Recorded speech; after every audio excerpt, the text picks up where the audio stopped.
Sur la première slide intitulée Vue globale des projets du département formation, vous apercevez donc une vue générale des projets qui ont été pensés et introduits il y a peu dans notre département, qui ont subi des changements majeurs ou qui ont été lancés auprès de clients pour l'année 2021. Ces projets se distinguent en 5 programmes catégories. Tout d'abord, nous avons la formation interne qui s'occupe de l'intégration et du suivi de chaque collaborateur à Gaïa 21. Pour le moment, nous proposons 4 formations dès l'arrivée d'un nouveau collaborateur et la slide suivante exposera ce projet en particulier. Le deuxième programme sont des projets liés au bien-être et à l'accompagnement des collaborateurs, comme ceux de coaching télétravail et de values management. Il y aura également plus de détails par la suite. Le troisième programme est composé de projets de réinsertion professionnelle qui sont en phase de développement et tiennent fortement à cœur à Gaïa 21. En effet, le projet consiste en partie à accompagner des chômeurs à travers un parcours de formation afin qu'ils deviennent des ambassadeurs verts. Le quatrième programme, Sustainable School, qui englobe des projets de sensibilisation pour les enfants, adolescents, le corps enseignant et des adultes, dans le but de développer une éducation de qualité envers le développement durable. Certains projets sont déjà en phase finale, tels que le projet Éco-Atelier, qui est en cours avec des écoles primaires et secondaires de Genève, ainsi que la participation à un événement qui se déroulera en octobre 2021, le Summit des jeunes. Et finalement, le cinquième programme consiste en l'ouverture de centres de formation à l'étranger, le but de Gaïa étant de devenir un centre de formation appliquée global. À l'heure actuelle, les équipes travaillent sur un premier projet pilote au Cameroun. On peut passer à la slide suivante, dans laquelle je vais préciser les améliorations majeures de la formation interne. Depuis juillet 2020, la majorité des formations sont passées au digital avec le logiciel de Google Classroom. Cela a permis un gain de temps considérable pour l'équipe formation et offre de la flexibilité aux nouveaux collaborateurs. Le temps récupéré permet ainsi d'améliorer les formations et d'en créer des nouvelles. Aussi, l'équipe de formation interne s'est penchée sur la création de formations continues tout au long du stage afin que le collaborateur ou le coordinateur puisse acquérir des compétences et connaissances sur les projets auxquels il est destiné et sur ses besoins en termes de projets de carrière. Finalement, la formation interne délivre des certificats d'acquis de compétences pour les collaborateurs afin de valoriser leur expérience chez Gaïa 21. Slide suivante. On peut y voir de manière synthétique toutes les étapes mises sur pied par la formation interne qui offre donc un parcours de compétences complet durant le stage de chacun des collaborateurs et ce, dès leur arrivée jusqu'à leur départ. On peut voir donc au début du stage les formations staff 1, staff 2 que nous avons tous effectuées, au milieu du stage des formations plus spécifiques et finalement le certificat de compétences. Si on passe à la slide suivante, on peut voir justement dans la troisième catégorie de la formation interne que celle-ci permet de délivrer ces certificats d'acquis de compétences en fin de stage sous 3 angles, donc des formations techniques, des formations appliquées et des formations continues. Et donc, nous pouvons passer à Values Management.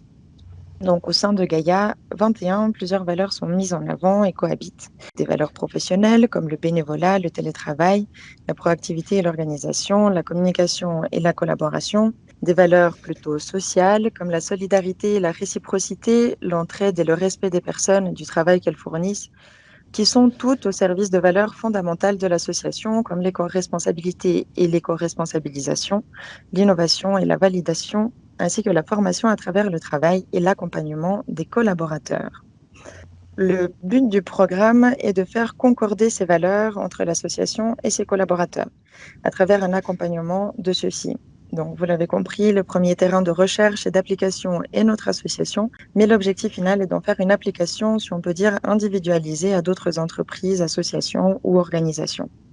Le programme se développe principalement en 2 points. Premièrement, nous avons des outils d'évaluation et d'accompagnement des collaborateurs qui nous aident à mettre en avant les profils des personnes et les problématiques liées aux valeurs ou aux pratiques professionnelles, comme par exemple le questionnaire pré-entretien qu'on utilise avant le début du stage et qui permet de créer un premier profil de la personne candidate et de sa motivation, ou le questionnaire d'aide à la détermination du plan de carrière qui, au début du contrat, permet d'approfondir les objectifs de carrière et donc les objectifs de stage du nouveau collaborateur.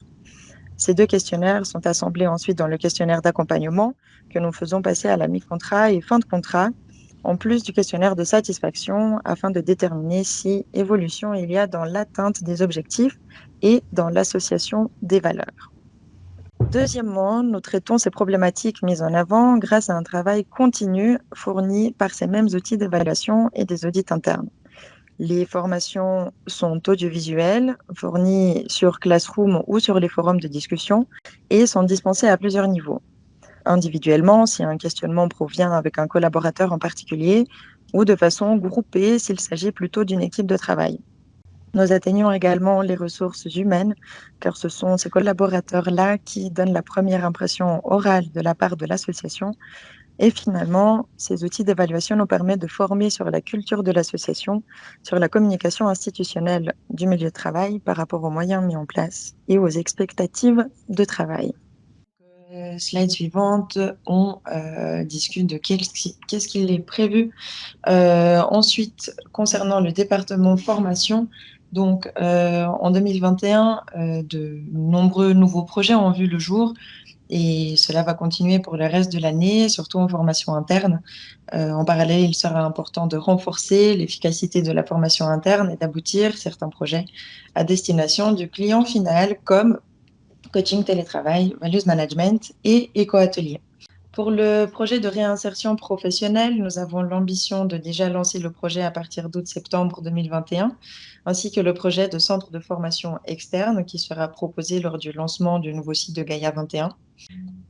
Pour Éco-Atelier, l'automne correspondra à la mise en pratique dans une école primaire et secondaire de ces ateliers de sensibilisation, ainsi que la participation à l'événement sur le développement durable destiné à des adolescents dont j'ai parlé juste avant.